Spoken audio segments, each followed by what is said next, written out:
Welcome to an esoteric interpretation of sacred scriptures by Knowledge Treasury. From Cana to Calvary, the wine of the new covenant.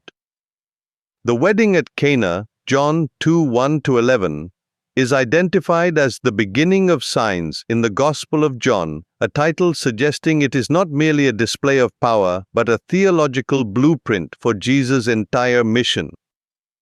The narrative arc from this first miracle to the final act of the cross is bound together by the spiritual movement from water to wine and ultimately from wine to blood. The miracle's timing is pivotal. When Mary intercedes, Jesus initially resists, stating, "My hour has not yet come." St. Maximus of Turin observes that this reference to his hour points prophetically to his passion. By proceeding with the miracle, Jesus steps onto the path that leads inevitably to Calvary, where the true cup of salvation would be poured out. The transformation itself is deeply symbolic. Jesus utilizes 6 stone jars set aside for Jewish rites of purification, representing the old covenant of law and ritual washing. St. Augustine interprets the changing of this water into the best wine as the arrival of the new covenant.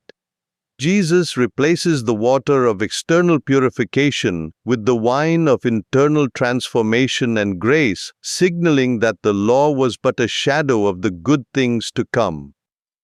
Most profoundly, this sign prefigures the shedding of his blood. St. Ephrem, the Syrian, explicitly connects the two events, asking, "Once in Cana, he changed the water into wine, a thing related to blood, and is it not his changing of wine into blood credible?"